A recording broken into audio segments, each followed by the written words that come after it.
안녕하세요. 한양대학교 병원에서 근무하는 비뇨학과 박선렬입니다.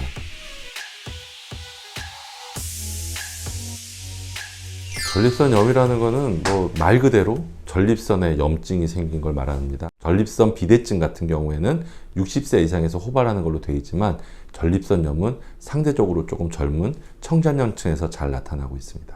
급성 전립선염 같은 경우에는 갑자기 세균이 들어가서 매우 심한 고열이 나고 소변복이 불편해지는 배뇨곤란이 동반되는 경우를 말하는 거고요. 직접적으로 세균 감염은 없지만 지속적으로 자극적인 불편감이나 어떤 통증이 발생하는 경우, 이런 경우를 만성 전립선이라고 표현합니다. 급성 전립선염은 굉장히 잘 알려진 열성 요로 감염의 하나입니다. 소변에 감염된 상태에서 전립선 쪽으로 균이 올라가는 상태를 말하고요. 우선 소변 볼 때 굉장히 따갑고 아픕니다. 그리고 심하면 소변을 아예 못 볼 수도 있고요. 전신에 발열이 생길 수가 있어요. 전립선이 위치해 있는 데가 항문 앞쪽에 회음부라고 있습니다. 이쪽에서 염증이 발생하다 보니까 굉장히 심한 통증이 발생할 수 있어요. 급성 전립선염이 있을 때는 성관계를 절대 하시면 안 돼요. 그 이유는 올물가바가 아니라 균이 있는 상태의 전립선이 성관계를 통해서 사정을 하게 되면 그때 전립선에 있던 균이 피를 통해서 전신으로 퍼질 수가 있기 때문에 폐혈증이라고 하는 게 결국에는 피로 균이 도는 걸 말하잖아요. 사실 심하면은 중환자실 치료가 필요할 수도 있고 사망을 할 수도 있습니다. 그래서 급성 전립선염이 있을 경우에는 성관계를 일정 기간 나을 때까지는 절대 하시지 말라고 말씀을 드리고요. 초기에 발견되면 먹는 약으로 치료를 할 수도 있겠지만 보통은 응급실로 오시는 경우가 굉장히 흔하고요. 이미 어느 정도 열까지 나고 심하게 진행했을 경우에는 일주일 정도의 입원 치료를 하는 경우도 많아요. 항생제 위주의 치료가 굉장히 중요하게 되겠고요. 그 밖에 진통제랑 해열제를 써서 증상을 완화시키고 배뇨곤란이 있을 경우에는 일시적으로 소변줄을 끼고 있다거나 아니면 소변을 원활하게 볼 수 있도록 약물 치료를 하게 됩니다. 급성으로 전립선염이 생겼다가 전립선염이 제대로 낫지 않고 오랫동안 지속될 경우에 전립선 전체에 만성, 감염, 변화가 생겨서 지속적으로 반복적으로 생기는 경우를 말합니다.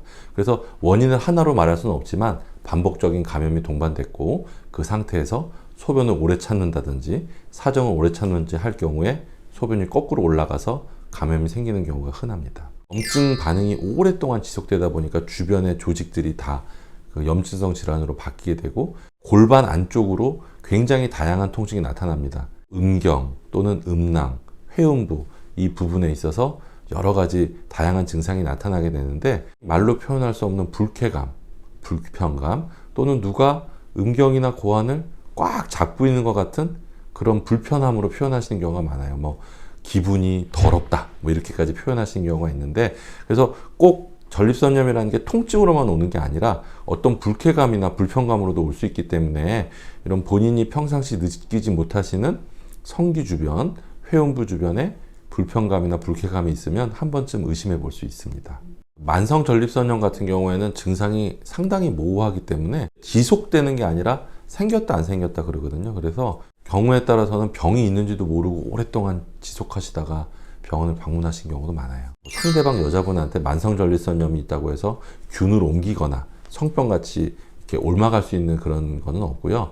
다만 정액에 염증이 있을 경우에는 이제 임신이 잘 안 되거나 그럴 수가 있어요. 그럴 경우에는 그런 부분들을 좀 치료하기도 하지만 사실 이 만성 전립선염 자체가 아이의 무슨 기형이라든지 이런 걸 유발한다는 명백한 근거는 없습니다.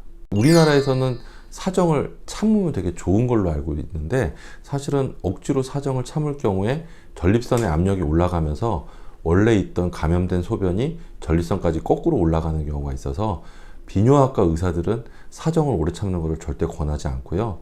그 다음에 성관계를 많이 하거나 성생활을 많이 하면 전립선 질환이 생긴다고 잘못 알려져 있는데 오히려 적당하게 성관계를 하고 사정을 하는 것이 전립선 건강에는 더 도움이 됩니다. 전립선 비대증 검사랑 비슷한데요. 과거에 어떤 병을 앓으셨는지, 현재 어떤 병이 있는지 그런 신체 진찰과 문진이 기본이 되겠고요. 소변 검사나 피 검사를 통해서 소변이나 혈액에 염증이 있는지 확인을 하고 전립선 특이 항원 PSA라는 게 있습니다. 그래서 이런 혈액 검사를 통해서도 전립선염이 유무나 정도 같은 걸 평가하기도 하고요. 항문을 통해서 하는 전립선 초음파를 이용해서 전립선 내부에 이상이 있는지 없는지 영상 검사를 하기도 합니다.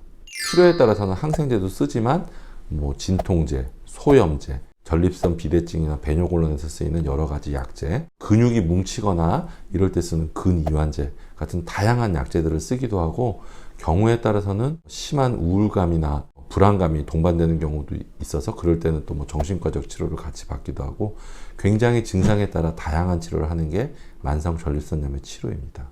만성 전립선염 중에 그 무증상 만성 전립선염이 있어요. 그거는 우연히 검사를 하다가 전립선이나 아니면 정액 검사를 같은 걸 했는데 염증이 있는 경우를 말합니다. 그래서 이럴 경우에도 필요에 따라서는 증상이 없더라도 치료를 하고요.